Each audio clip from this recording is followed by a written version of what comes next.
welcome to our September session of the Finding Fearless community. I am so excited to have our very own Alina Fleming here to be teaching us all about the realities of human-centric marketing.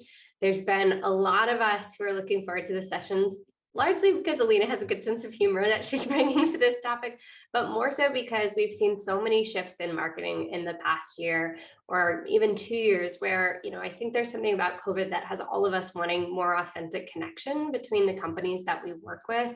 And a lot of folks are struggling to figure out how do they find and share about their business in a way online that doesn't feel disconnected, doesn't feel cookie cutter, doesn't feel like they're just copying and pasting from some funnel-based formula.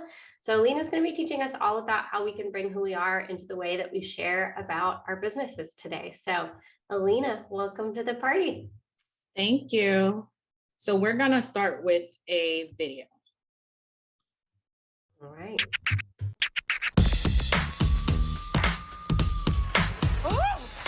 The ghetto. The ghetto. The ghetto.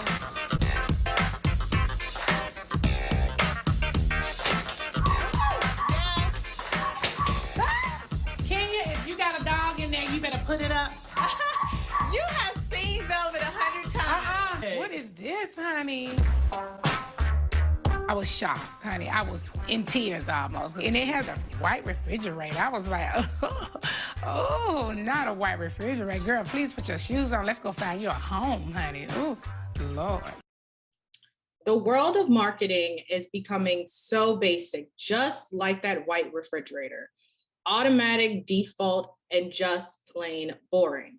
So we have to remember what actually gets people excited and what opens their eyes, and that is human experiences. And for that reason, that is why human-centric marketing can come into play. Now, marketing sometimes can be a mess with all of the social media gurus giving different templates, different techniques. And when we follow those to the T, we can all become a single file line of white refrigerators. But we don't want to be white refrigerators. We want to be the stainless steel, the double deckers, the double doors. We want to be exceptional. So this presentation is all about bringing that human element into your brand. And by the end of this presentation, you will have a better understanding of what human-centric marketing is and how to use it. So first, I'm going to start with a little bit about myself. Hi, my name is Alina, and I am the social media strategist here at Fearless Foundry. My mission is to help people achieve their goals and their KPIs, and one way that I do it is through digital marketing. Now, what is human-centric marketing? I would like everybody to drop some ideas in the chat.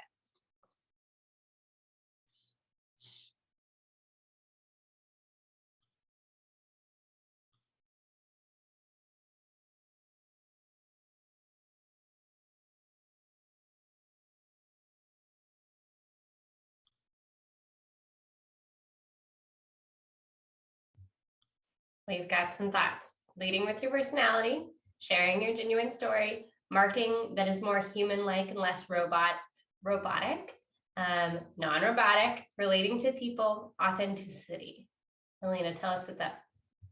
So all of those are really, really good answers. So human-centric marketing is the approach of putting human empathy and impact into the center of your marketing. So that is putting users' needs, their desires, and their abilities at the center. And human-centric marketing is perfect for any type of business. And it's definitely perfect for influencers also, because humans definitely buy from humans. Now you're probably thinking to yourself, oh no, not another form of marketing that I have to learn.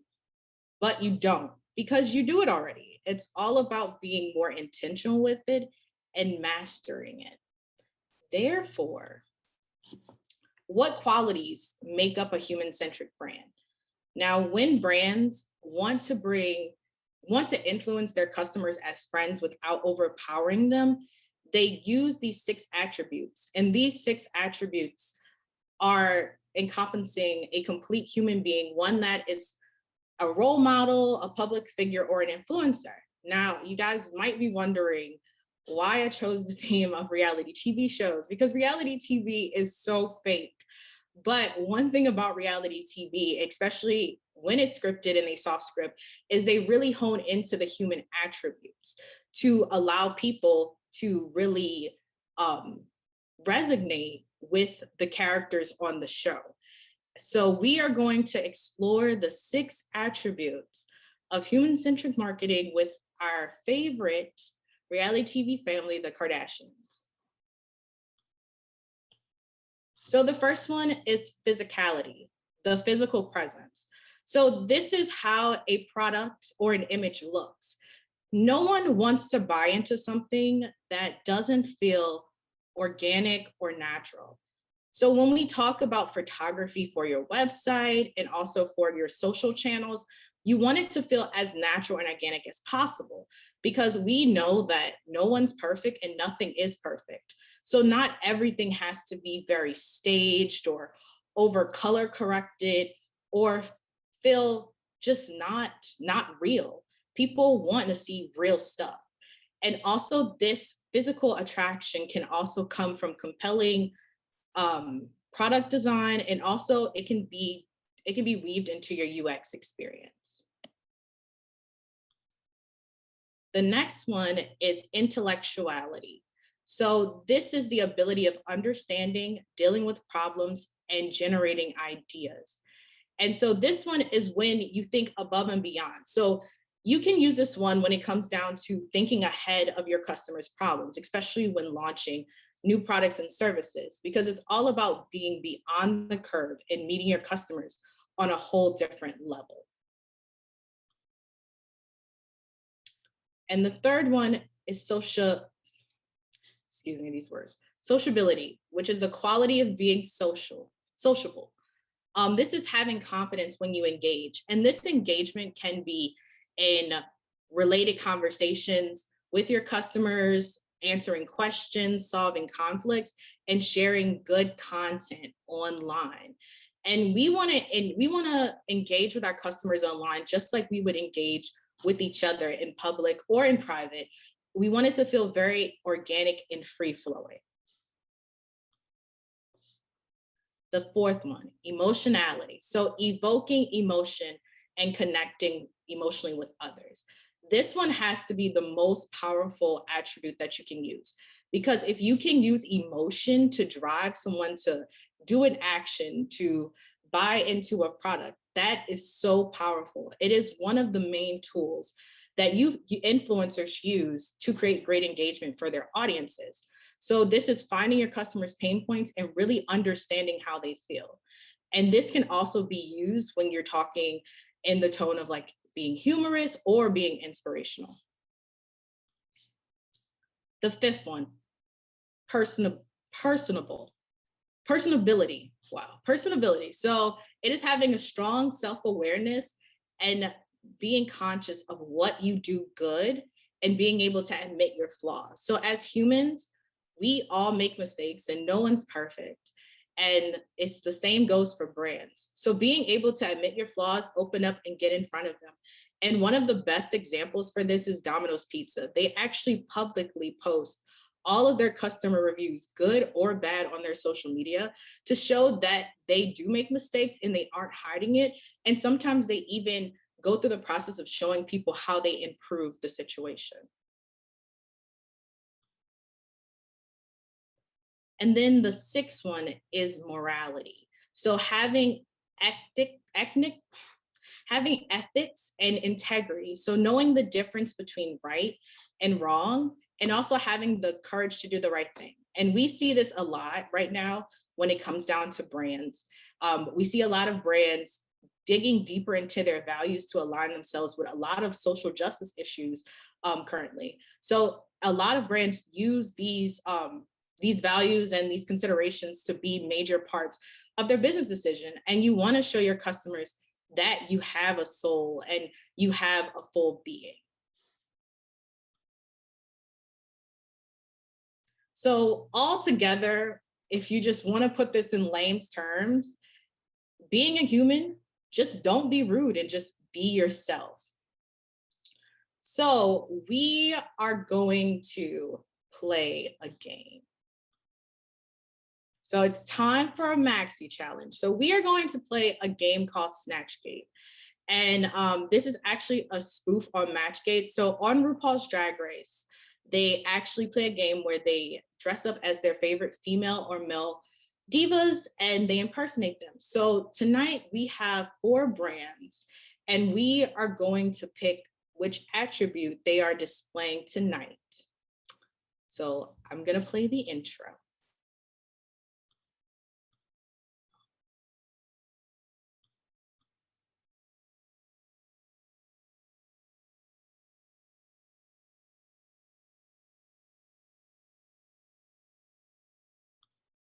Sorry guys, it's lagging. Welcome to Snatch Game! So our first contestant isn't a queen of the grill. Welcome, Burger King. So take a few minutes to read this queen, and then we are gonna come back with a poll to figure out what attribute she is. And this is actually something Burger King did over the COVID-19 pandemic. Well, it's still going on, but at the beginning of it, when a lot of businesses were struggling.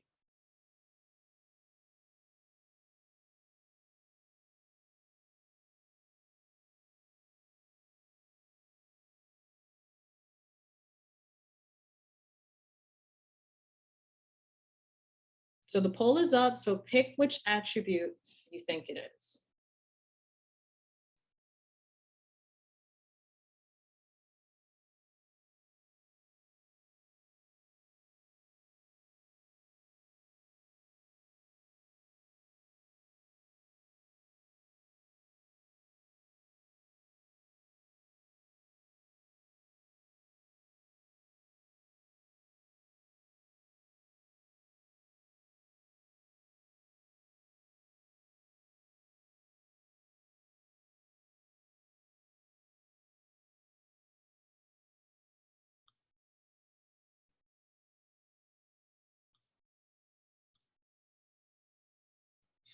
Yeah, I know it's hard. It's definitely hard. It can be, okay, cool. All right. So the poll, so yes. Now, we have a tie between 2, emotionality and morality, and then sociability came in at 20%. So this is where Burger King had lowered their guns and created an ad that was more vulnerable and sensitive. So basically Burger King is saying, we are in this together and help us.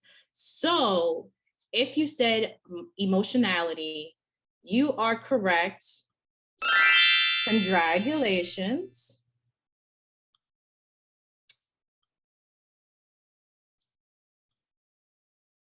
Our next contestant doesn't have any clue like what they're selling. They sell all types of stuff.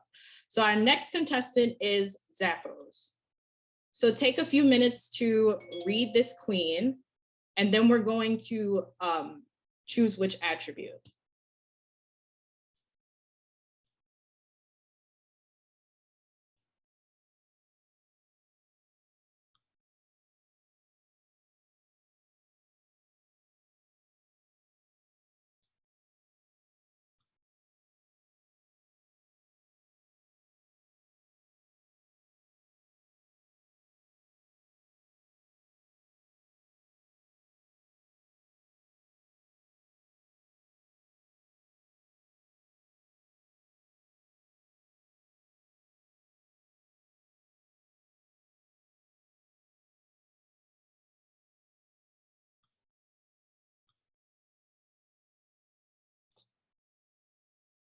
Yeah, this one is fun.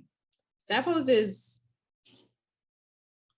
yeah, Kim, there is several ones that this could work for too, but there's one in particular that they're playing on.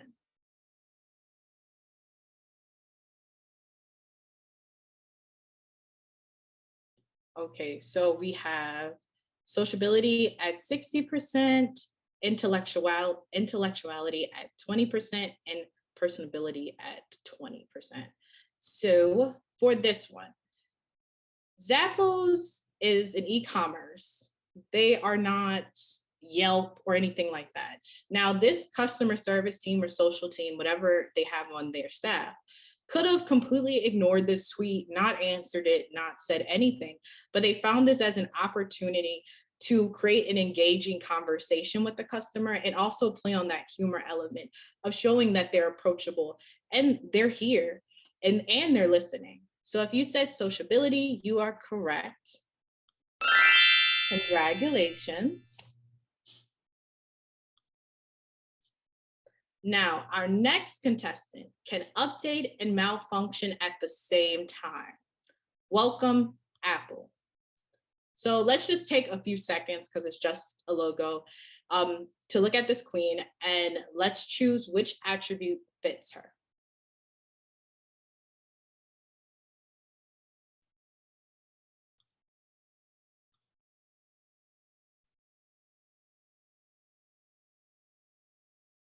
And if you guys want to, drop in the chat how many you've gotten right so far.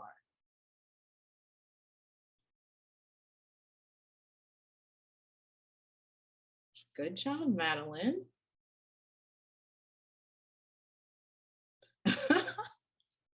You don't have to share it, Kim. It's okay.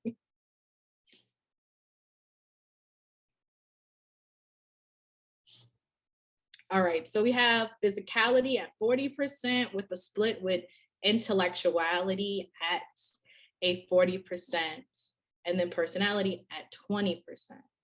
So Apple, the name says it all, it's Apple. So they could have chosen to just go with a logo of an apple, but they decided to put a little spin on it. Now, we all know that computers malfunction, computers do things, and nothing is perfect. So they created a logo that was imperfect. So if you said physicality, you are correct. Congratulations. And now we have one more contestant. So our last contestant is a soap mogul. Welcome, Dove. So take a few moments to read this queen, and then we're going to choose their attribute.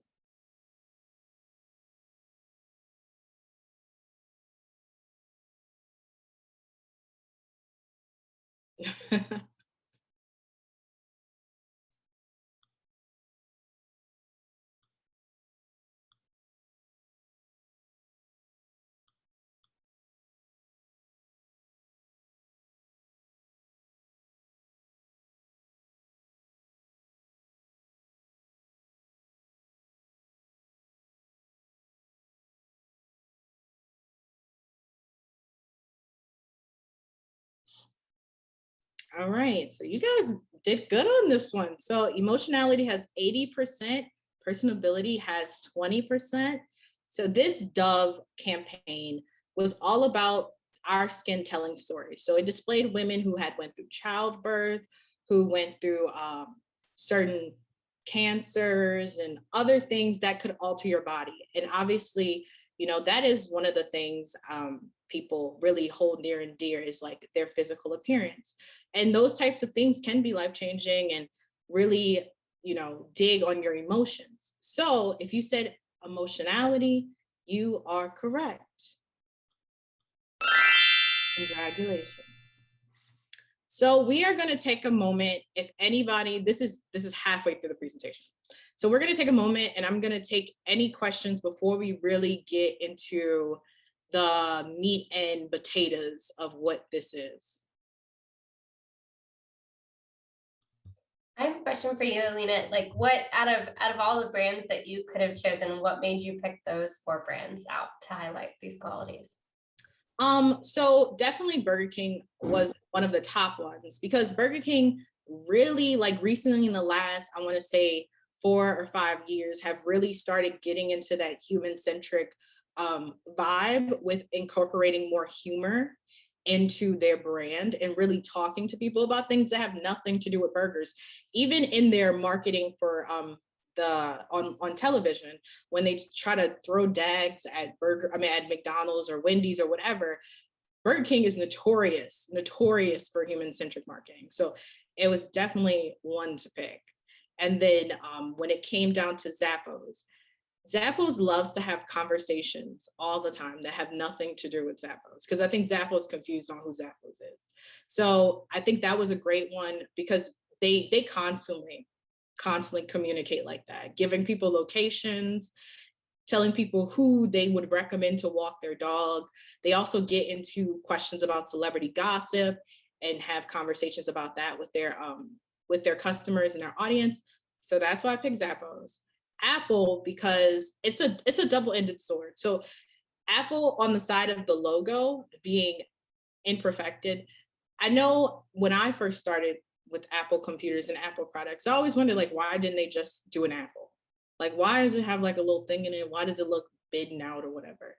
And so after a while, I discovered through learning more about human-centric marketing is that if they would have just used a regular Apple, as we said, it would have been like a white refrigerator. It would have been basic and boring and just lame. So they added something that made it less perfect.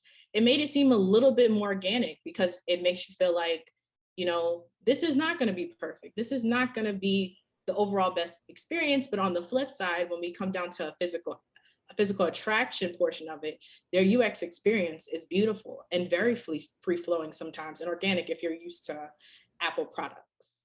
And all Dove does is play on emotions. Like that's like, I feel like the last like few years, that's all they've done. All of their campaigns have been about feeling good in your skin, making sure you tell your story and things like that. So that is why I chose these brands. And there are other brands, like IKEA is another one that does a lot of human-centric marketing. They follow a lot of trends online.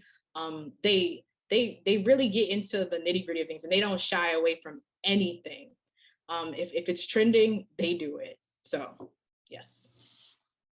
Another question that came up is do you think it's important, for brands to kind of pick one of these areas or attributes to lean into more than another? Because one of the things I hear you saying is like, these brands are they're identifying with one of these core attributes rather than bouncing all over the place. And what I think I see a lot right now on social media in particular is an attempt to find this voice or find this way of being human in marketing. People are kind of being a little bit bipolar and like being humorous one day and then being really deep and emotional another day. And it misses the mark because customers don't really understand who you are or what you stand for at that point. So do you think it's important to kind of pick one of these qualities and lean heavier into it so that there's consistency? Yeah, I think at most possibly leaning into 3. Because if you pick one, I don't feel like anybody is just one of these. And to show your customers different sides of you, you definitely have to be able to do more than one. And I understand, yes, it does become flippy floppy on social media when we're jumping between the 6 or, being humorous one day, like you said, and emotional the next day.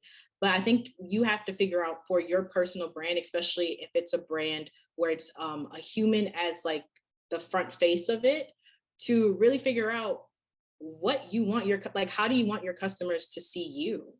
You know what I'm saying? Do you want them to see you as humorous? Do you want them to see you as this emotional being? What do you want to see? And that is something we'll talk about later about the idea of niching. But definitely, I think everyone should have in their arsenal is morality. That is very important, especially in this day and age. And maybe one more. But being able to show different sides is very important. Any other questions?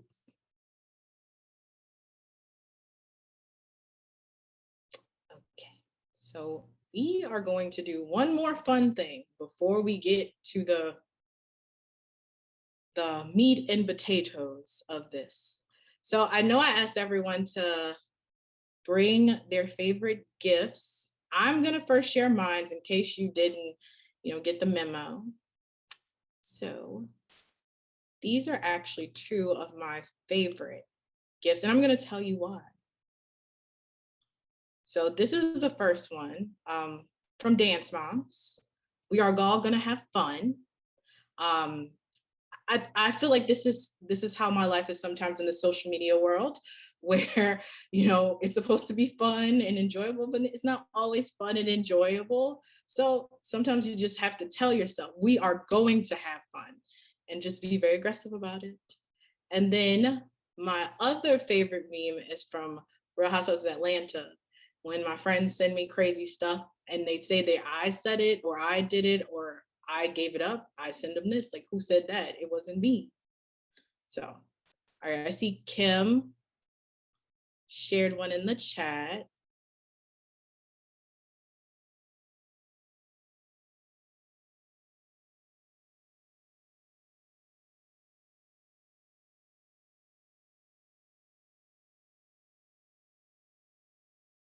Running is impossible. That's so funny, Kim. Kim, why is this your favorite? So people tell me all the time that running is crazy, and the amount and the distance that I run is super funny. So a lot of my friends have sent me this when I ask them, like, hey, do you want to go for a walk? Do you want to go to the park? Like, do you want to go do something? They're like, running is impossible, just because they associate that with me because of all of the things that I post about on my personal social media are like running related, workout related. So it's funny to know that like what you put out there, people associate with you. And obviously like what you're sharing on your social media is being looked at, flipped through, and they're like, oh, running is associated with like Kim. That's kind of like her thing. So I've just gotten this a lot from a lot of people. Cool, I like it.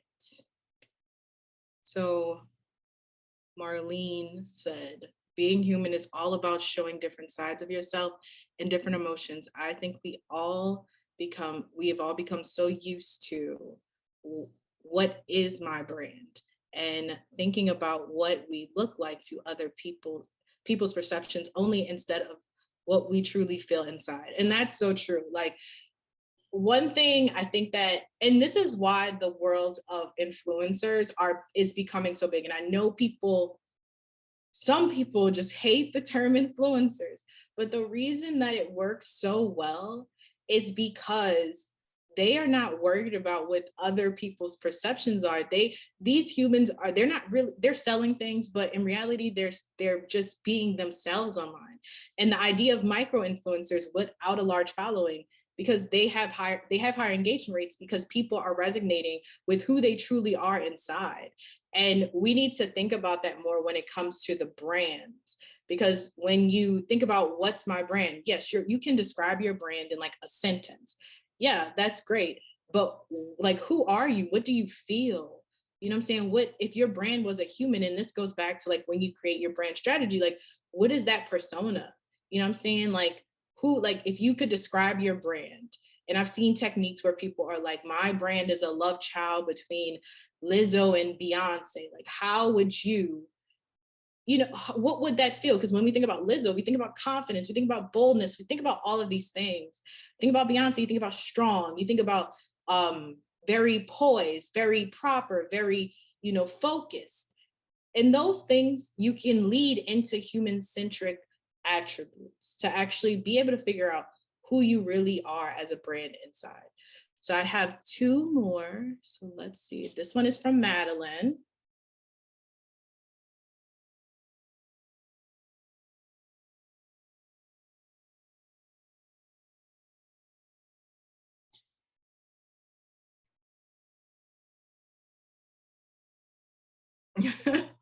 So Madeline, why did you pick this one?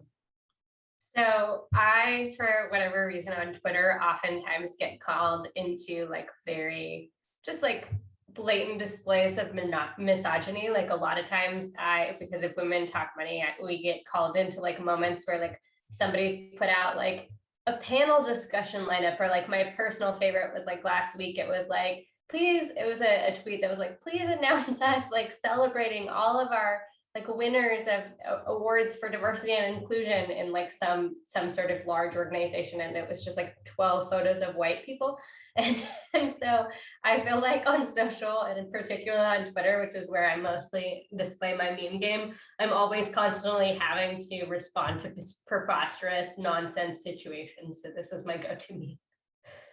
Yes, I like.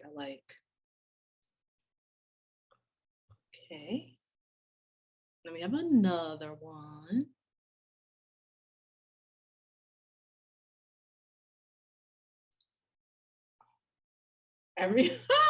Why did you pick this one? So I think Madeline and I actually send this back and forth to each other all the time. And I basically feel like this is just, this is COVID parenting, like, and parenting in general. Like, you know, you have to get up every day and keep going, no matter how crap your sleep was, no matter how much like crap you feel. And like just continuing to always move forward, but like have a smile on your face, even though like the whole world is burning down. Love it. It's like the mom version of that meme of the dog with all the fire around him. This is like the mom version of that meme, I feel like. Yeah. Funny. Okay. And then we have one more from Sarah.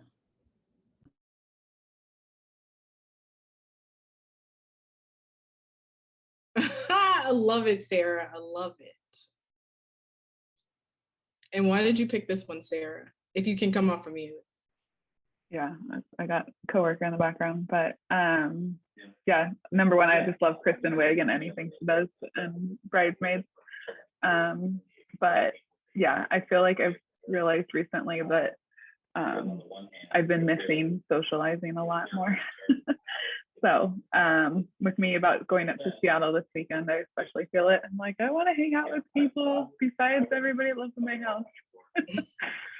Love it. And then, okay, last one from Marlene. Mom Squad. Marlene, why did you pick this one? I was really going back and forth between this and then the Amy Poehler one. Like, I'm not a regular mom, I'm a cool mom. Just because, I mean, I just share this a lot, both of those images, a lot amongst friends who are other parents, other moms. Just because we don't take ourselves too seriously. I'm always kind of like throwing jokes out there, which I think I'm myself is I'm funny.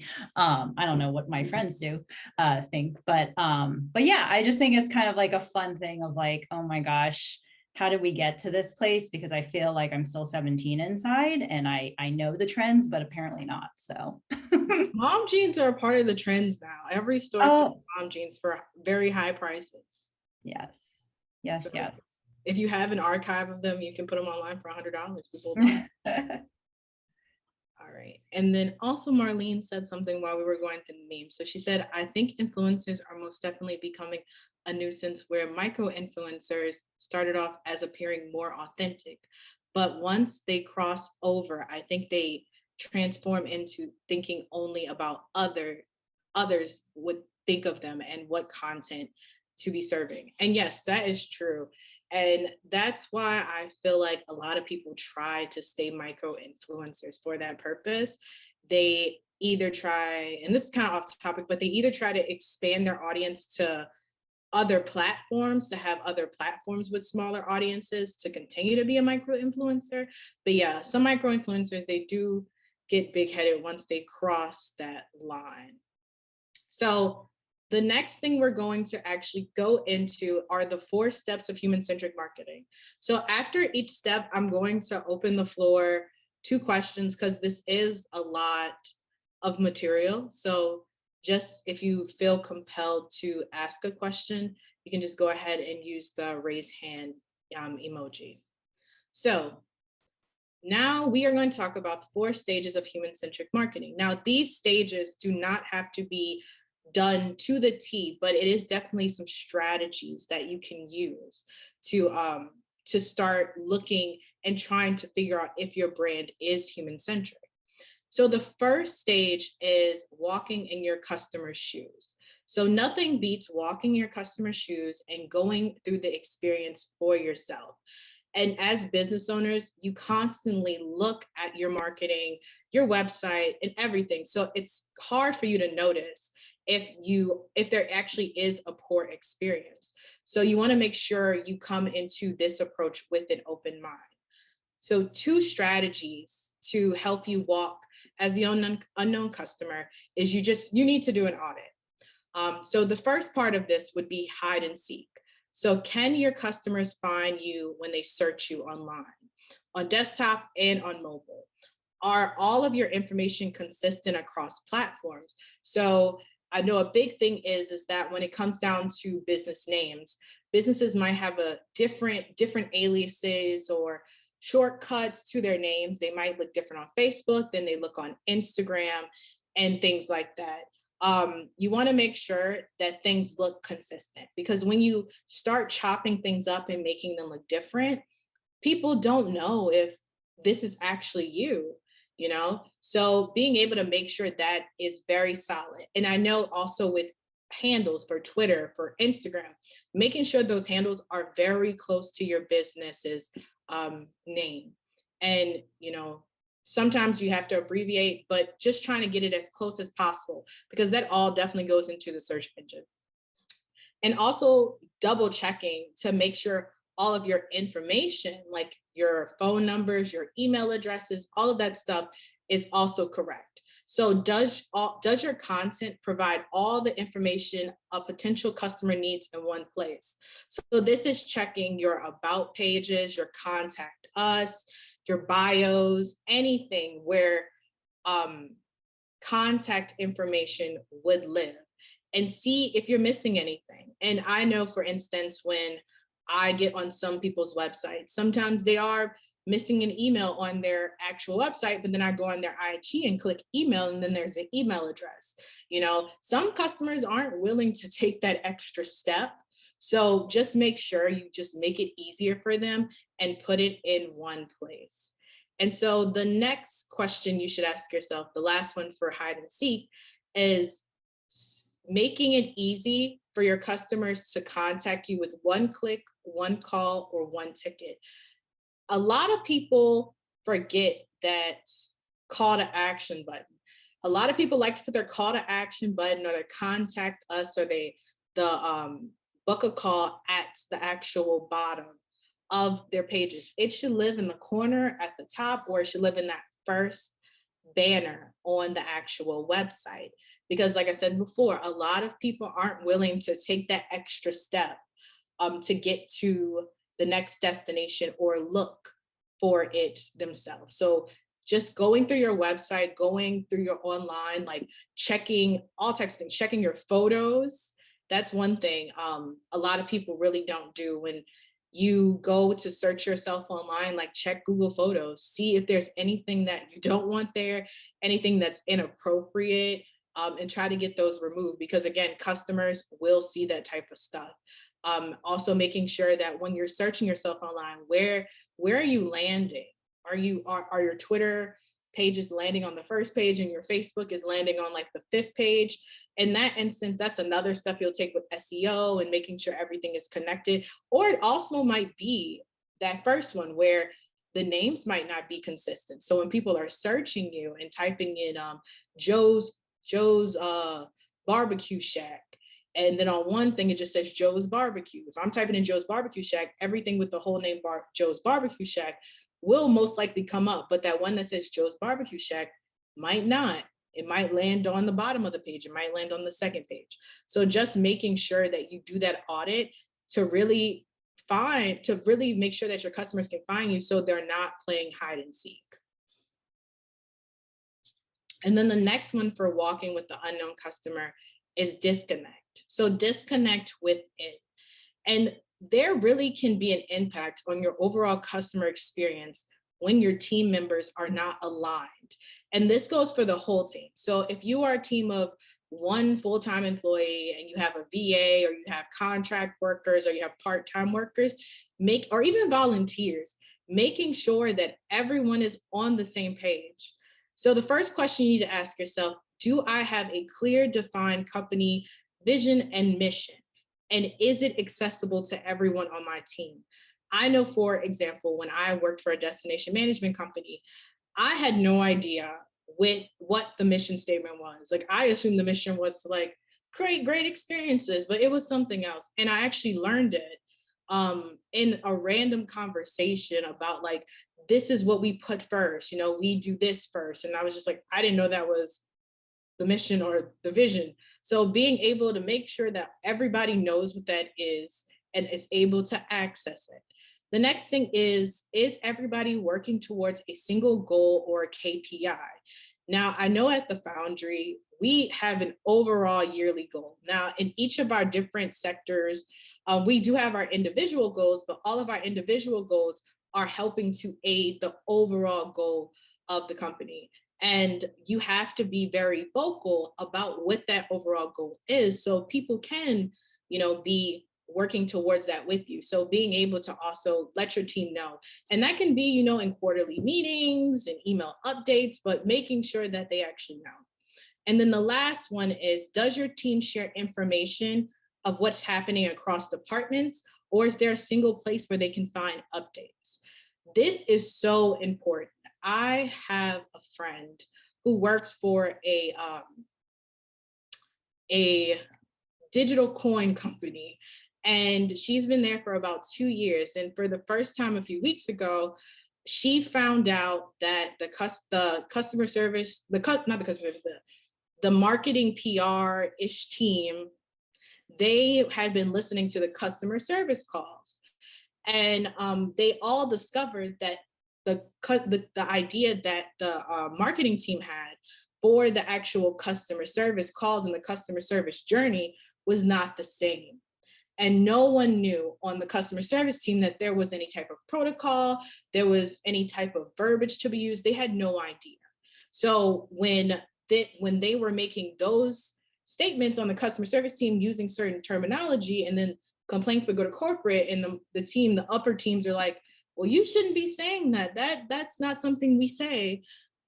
You have to make sure everybody's aligned, for sure. And this also happens if you are a one-person individual and you have a VA or somebody else looking at your emails and managing your inbox, and let's say you get a email about, okay, they want to know, are you going to be incorporating a certain type of technology into your business or something on that level, like you're incorporating something new. And you, as the business owner, have been seeing on different platforms or have been demoing some new product or some new tech, and your VA has no idea. That potential customer can say, well, I want to work with a company, or I really want to incorporate this tech into my field. You potentially lost a customer because your VA or whoever's managing your inbox did not know that that was something you were working on the flip side. Now, obviously, you don't have to tell everything you're working on, especially if things are confidential, but things like that, you want to make sure they go down the totem pole for everybody to know, so you don't have those rips and those disconnects. So do we have any questions about the first stage, walking as the unknown customer?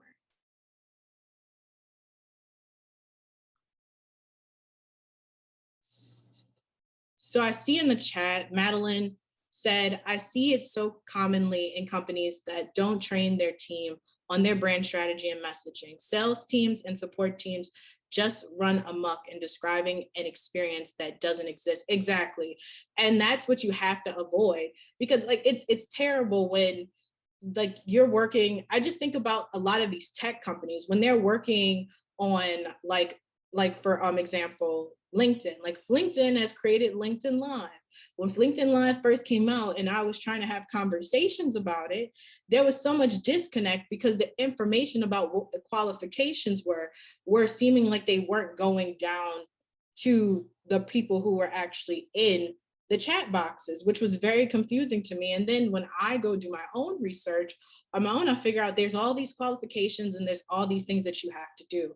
So making sure that that information is going down, because in reality, it's unacceptable for someone to say that it's okay to say you don't know, but it's also unacceptable when your customer is looking for some type of response or something more like, oh, we'll look into it. But when it's simply like, I don't know, no, we're not doing that, and not really having a good statement to say or looking, it doesn't look good. It really doesn't look good.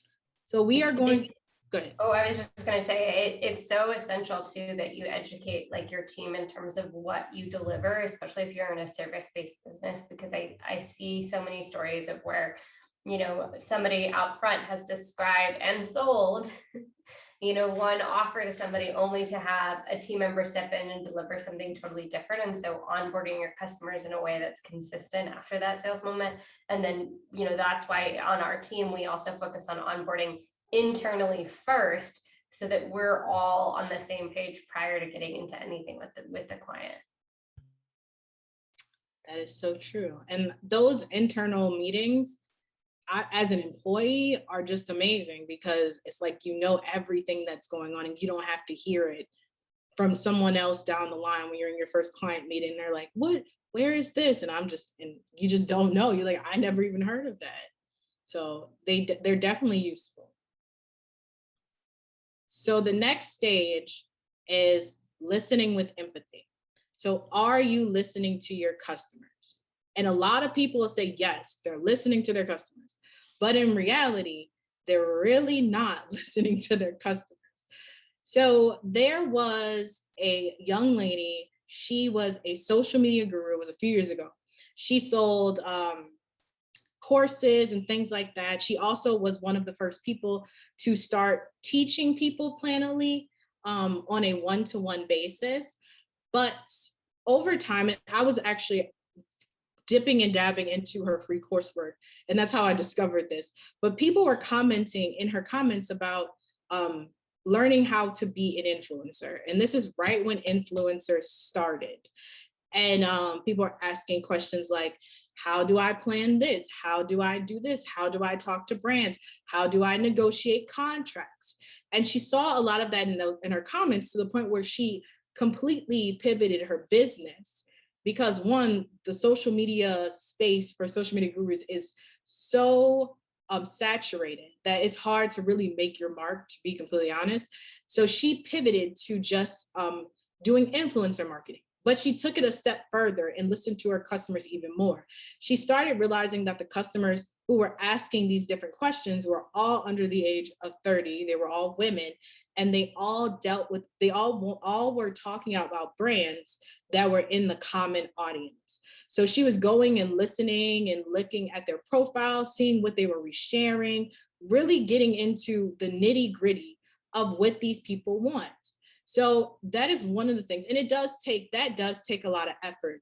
But if you really want to know and really want to niche and cater to those customers, you gotta really listen to them, and sometimes take the extra step to even listen more to things that aren't even being said to you personally. The next thing is, are you asking for feedback? And I know a lot of people ask for feedback at the end of the year or at the end of the quarter, or it's just on some scheduled time. But the perfect time to ask for feedback is when the person starts initiating the conversation. So for example, with social media, when people comment on your posts, instantly, well, not instantly, but in a very timely fashion, respond. If they said this resonated with them, you should ask them, what resonated with you about this? Have you ever experienced this before?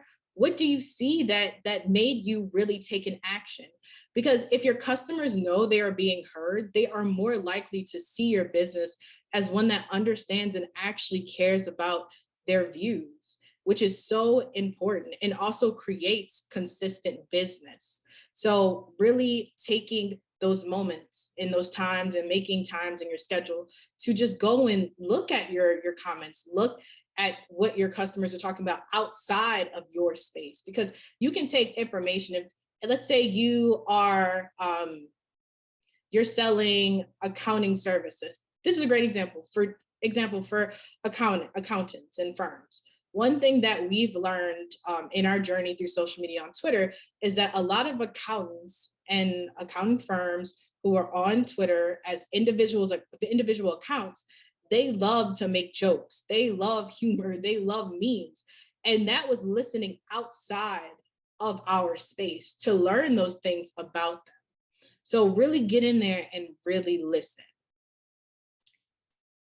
So here are two strategies to help you get to that point of figuring that out. So the first one is a tech check. So customers love to reach out and ask questions and request new services.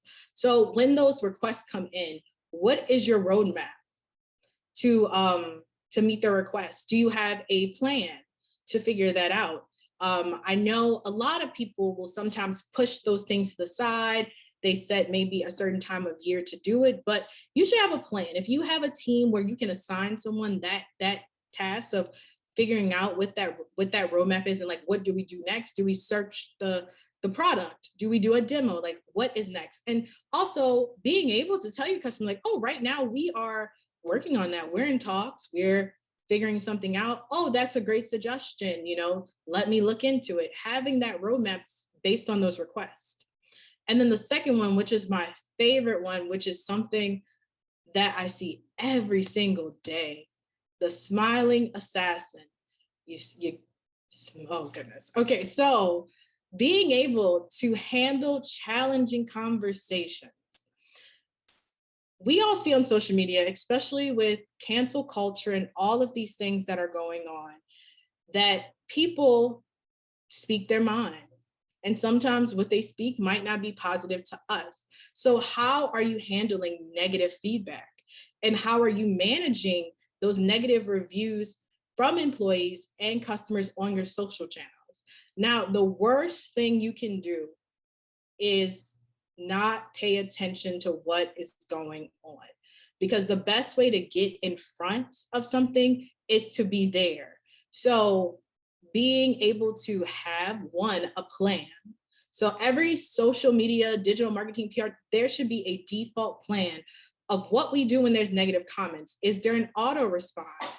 Is there some type of AI that is like filtering out things and notifying you? Because you need to be notified so you can be able to handle it efficiently. Or are you having someone to comb the comments every so often? Like, how do you manage that? You cannot manage that, because there is a time for everyone where someone is not going to have the best customer experience.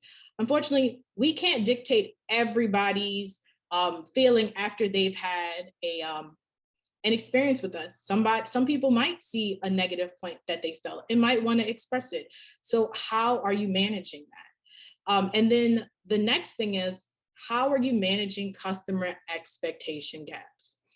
We will never meet everyone's expectation, ever. It's impossible. We can't control people's thoughts, so we can't control their expectations. And I actually worked in retail for 7 years at a store called American Eagle. And all we talked about was the customer journey and the customer expectation gap.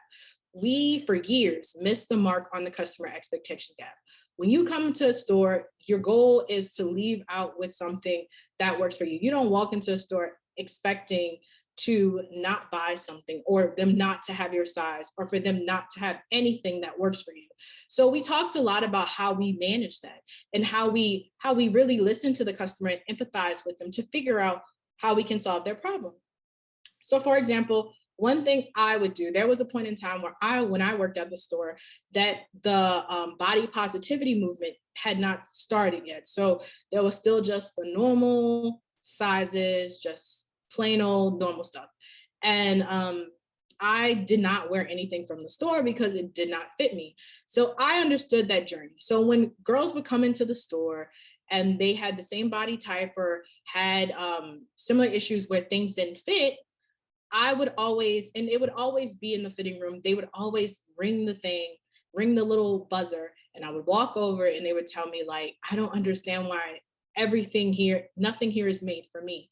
And then they would tell me about like, they've been here, they've been there, and they've experienced this, and like, this is like not how this should be. And that was one of the reasons that American Eagle actually expanded to stretch and all that other stuff, was because they were getting a lot of feedback from customers and from employees dealing with customer stories about how their expectations weren't being met.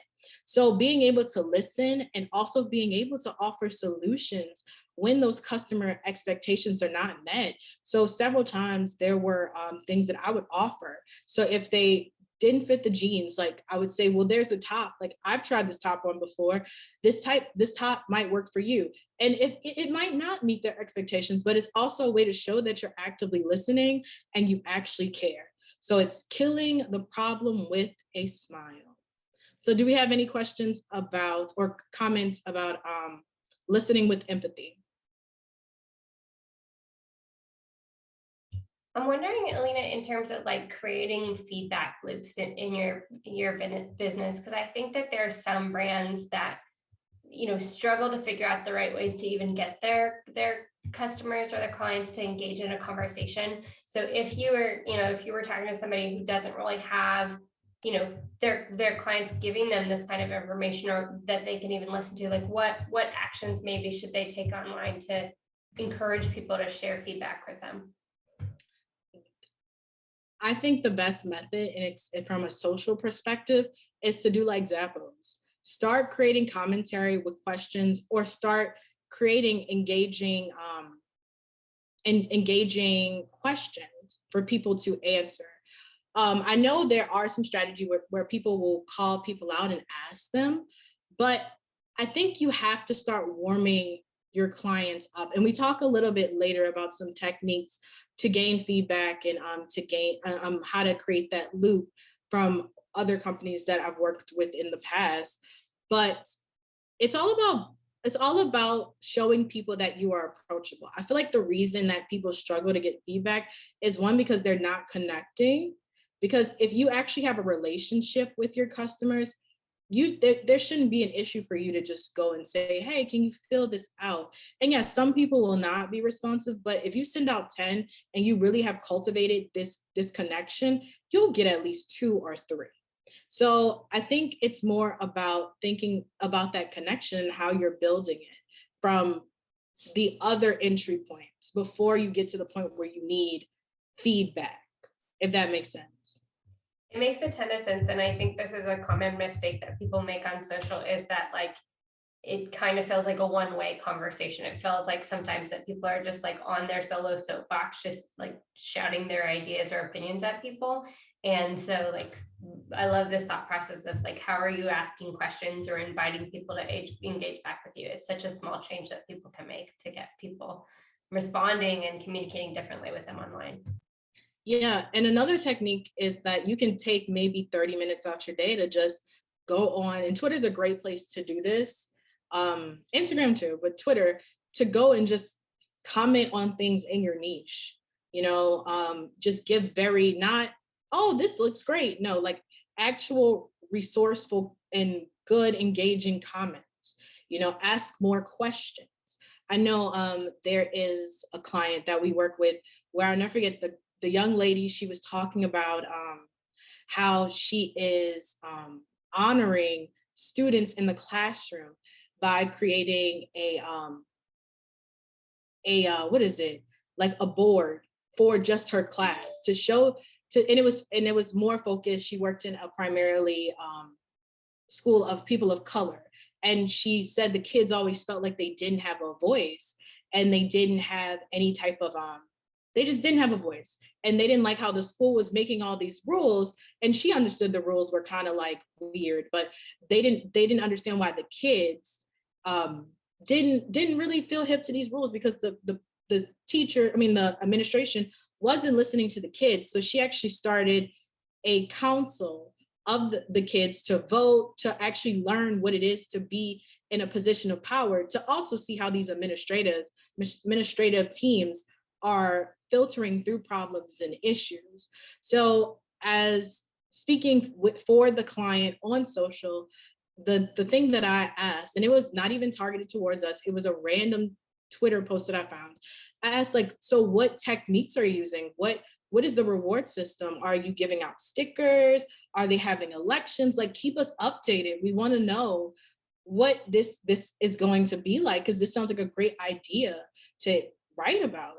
And she did keep us up to date. The next Friday, she had posted pictures online. She had tagged us. she had continued the conversation, and that person actually turned into a follow.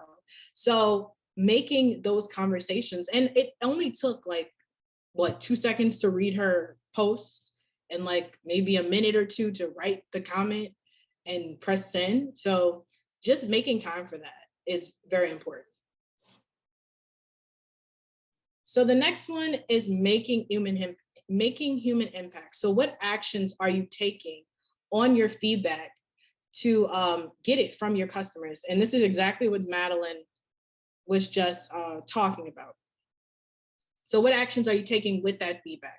So the first thing, understanding the field. So this one is really interesting. I think this is another place where a lot of people miss the mark when it comes down to coaches, when it comes down to people who are the expert in their fields and they're trying to sell services or sell webinars or anything like that. I feel like this is where a lot of people miss the mark. So when you define and shape a brand new field, it helps you to give your brand a purpose beyond the product, because people purchase meaning.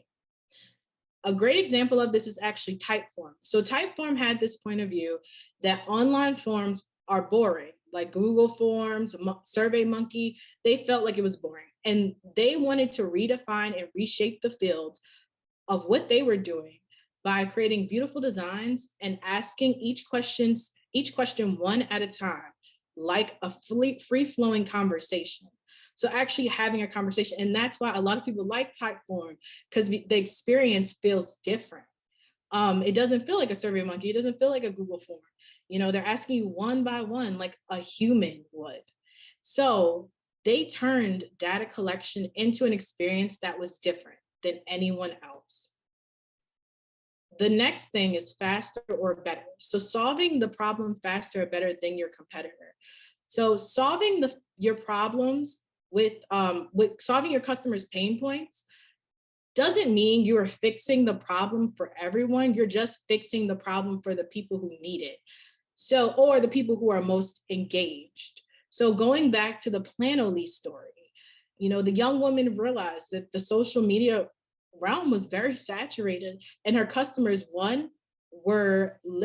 she was listening to her customers and seeing what they were saying. And what she did was solve their pain point. And this wasn't a pain point that solved it for everybody. Like a lot of those people that were in her wheelhouse of social media management who were gaining things from her, this wasn't for them. So she created something right for the people who need it. So when you niche down, it does give you a focus, a meaning, and the ability to concentrate on solving a real problem. And I think this is exactly where some of those people, gurus, coaches, miss the mark, because they're trying to solve a bigger problem. They're trying to solve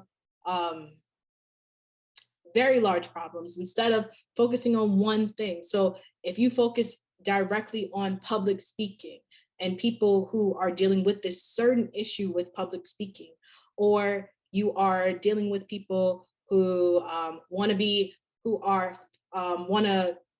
gain weight. Gaining weight is definitely a really good niche in the fitness realm of like, this is what we need, this is what I want, and these are the people I'm talking to, because then you can continuously put messaging out there that is purposeful and that actually is solving problems than you trying to be a personal trainer for everyone in the world. And then the last one for this one is the unique journey. So how are you bringing uniqueness into all of the phases of your customer experience? So how are you connecting the dots? We have to realize that people who come onto our websites or social, everybody comes from a different entry point. So how are you finding ways to make that different? And one of the major social media channels where people drop the ball on making the entry point fun is email marketing. So if you are subscribed to like Girl Boss or Elvis or Robinhood, they all have unique experiences when it comes down to their email marketing that feels just like their website, that feels just like their social media channels. So making sure that every entry point into your customer journey is a unique one, and they all match and they lead and they all correspond with each other. So yes. So do we have any comments? I see some things in the chat.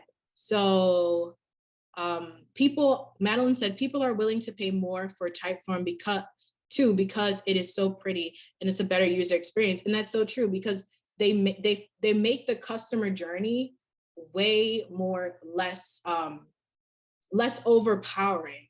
You know, when you think about Google Forms and you think about SurveyMonkey, everything is there.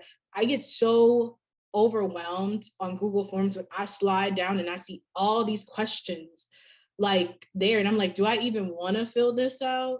And then there's a second page. It's just like, this is just a lot. And with Typeform, you see one, you don't even really know what's next unless you click next, but you see everything one by one, like they said, like a conversation. Like that's how, if I was in an interview, that's how somebody would talk to me, like, what's your first name? What's your last name? You know, what is your title? So yes, and then Kimberly said, and Typeform allows people to upload photos, which other survey platforms, which all survey platforms should do. What the way that it collects data is so clean and easy to read. Customers need. Yeah, that is so true. And one thing about Typeform is that they listened to people talk about all of these other platforms. I remember when Typeform came out, and it felt so different compared to all of the other things that were around. So do we have any more questions, comments about making an impact?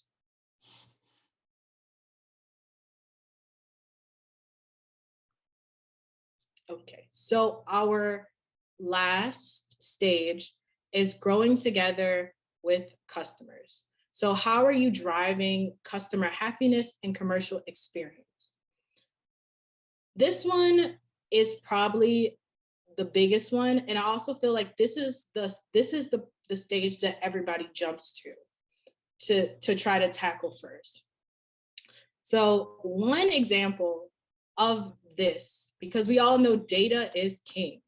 Data rules everything. I don't know if anybody has been paying attention to what has been going on with Zillow and how Zillow has been taking people's information. If there is a bunch of people, if there's 7 people in zip code A, and all 7 of those people are looking in zip code B, they're taking that data to figure out where do people most desirably want to live? Where do they want to live and how much they're willing to pay? And unconventionally, they're buying those properties and, you know, selling them for more than they're actually worth on the market, but they are using data to try to connect the dots and also grow with their customers by then selling the properties back to the customers that they got the data from. But how does this apply to business? So I'm going to actually use Fearless Foundry for a good example. So from the social channels, we actually use our data to really figure out what is going on and how do we grow? What are people responding to? What are they talking about? And really bringing everybody together by figuring out that those items from the data. So you want to ask yourself the 3 big questions. First, what is working? Second, what is not working? And third, what don't we know? And all that can be found in your data. So for example, yesterday we had our quarterly meeting for Fearless Foundry, and we talked about what was working, what wasn't working. And the next thing we have to take away from what was working, what was not working is what don't we know to improve what we have been doing. And what don't we know can go into many things, like what don't we, like you can literally figure out what don't we know about our customers. Do they like coffee or tea? Do they like dogs or cats? Like, do they like desktop or mobile? How are they entering our site?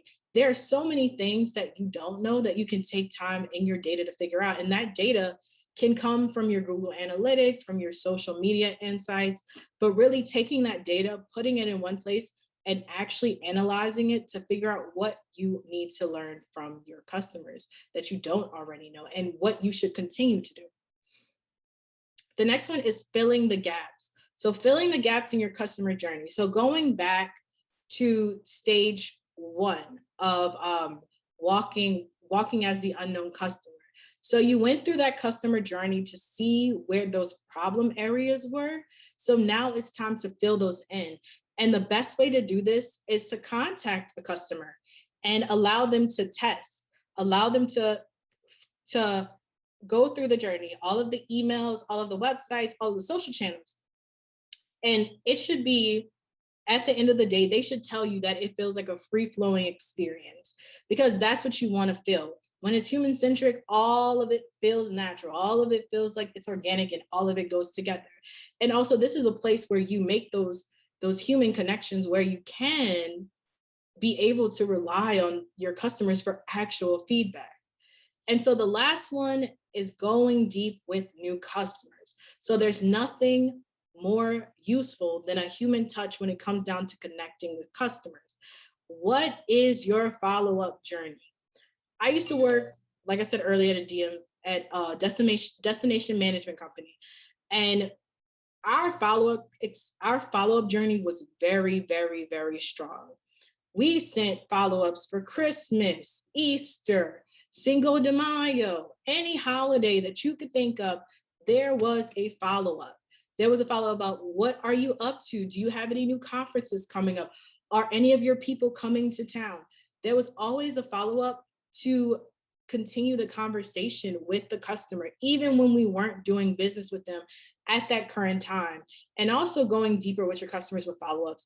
This could be a little bit more expensive, but doing follow-up gifts, Christmas gifts, new business gifts, things like that, to make sure that your customers feel like you are, you understand them, you're with them, and they feel appreciated, because humans like to feel appreciated. So we have come to the end of the presentation.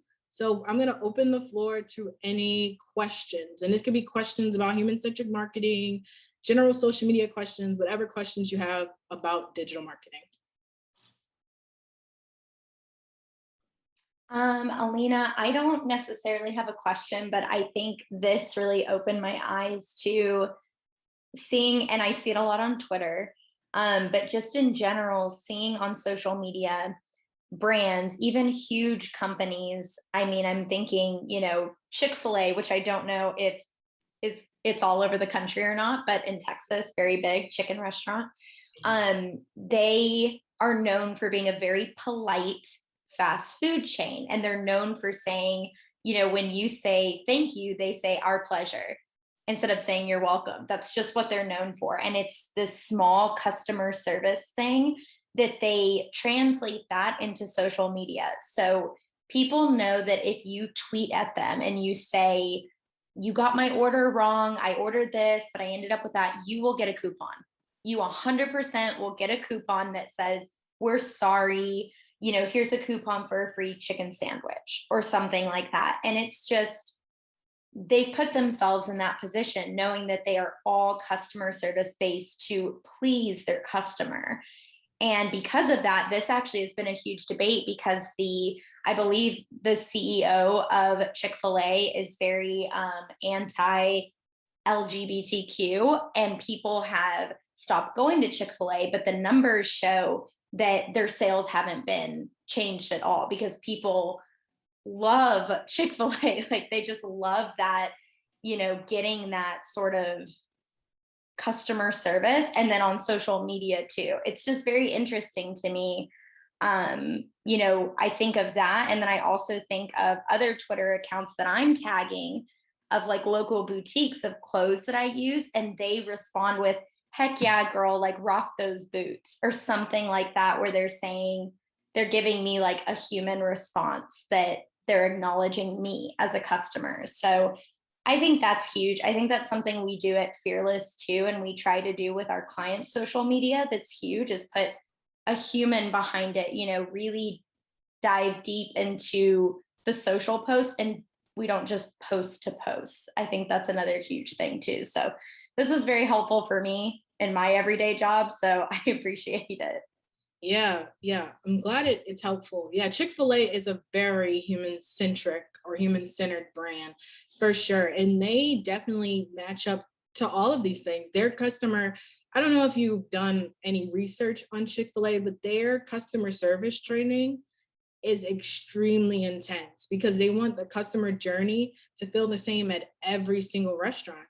And having that situation where they just give you a coupon is one of their ways to deal with negative feedback, one of their ways to manage it. Like, it's an automatic response. Like, we don't have anything else to say, we're sorry about it. Here's a coupon, and they do another thing that Chick-fil-A does is when it comes up to the follow-up journey about being able to going back to the unique experience and making impact. They make every single Chick-fil-A, and I know us both being in Texas, I go to Chick-fil-A where the other day they gave out Lay's, like little like arts and crafts kits. But then the next day I went to another Chick-fil-A and then went back to Chick-fil-A. I like Chick-fil-A, but they weren't giving those things out. So they try to make each experience different. And also the same thing with their product development. They really listen to their customers. People were complaining that there wasn't a pumpkin spice or a holiday fall drink, and now they've created something called the autumn spice that they're trying in only certain locations. So Chick-fil-A is definitely a good example for a human-centric brand. Alina, this is probably one of the most common questions that we get when it comes to social media, is that people get overwhelmed by the number of different platforms that are out there. And especially because as we've talked about a lot in the past, is like each platform has a different purpose. There's a different kind of way of engaging and showing up online. Like if you're going to be on LinkedIn, you're a bit more buttoned up than you might be able to be on Twitter or another platform. And especially with new platforms like TikTok and Clubhouse, people feel like, oh my gosh, do I have to be on every single platform to reach everyone? And so what advice would you give to somebody who's feeling like overwhelmed by all the different platforms that they're out there, to just start with, in a way that feels comfortable and that they can commit to showing up regularly in a human way? Yeah. So first I would find one that feels like it aligns to you. So if you are a more of a visual brand, Instagram might be where you live. If you're more of a text-based, like conversation-based brand, Twitter might be where you want to be. If you're into a lot of video content, TikTok might be a location that you would like to be. And also we have to note that a lot of these platforms are taking other programming from other platforms and integrating it into their products. So the best advice is to pick one, figure out your flow, and then slowly test other things. You don't have to be everywhere. That's a definite. You do not have to be everywhere, but you need to be somewhere. And if you want to figure out something is worth your time, do a little test. Like give it, a lot of people say, give it 90 days. Give it 90 days. And if in 90 days it's not what it is, then just say, okay, like I'm going to move on to the next platform. But, and it's also about your comfort level. Like if you're not comfortable, if you're a one-man band and you're not comfortable with making TikToks, don't force yourself to make TikToks, because they won't be authentic. They won't feel real and they'll feel forced. So just figuring out what you're comfortable with and what is work for you, and it's all about testing. And again, you don't have to be everywhere.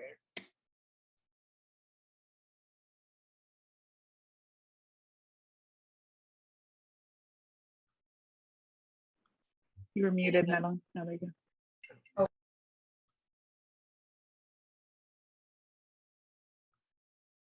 Sorry, I had to mute. A call was coming through. I hate that.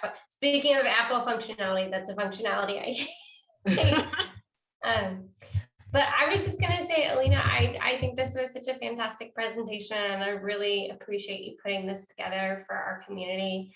And I want to encourage anyone who watches this after the fact to reach out to our team with additional questions you might have, because Alina is this amazing resource who's constantly educating herself on changes that are going on in the online space. And so if you have questions after this, you should absolutely reach out to us on the team. So thank you, Alina. Thank you everyone for joining today.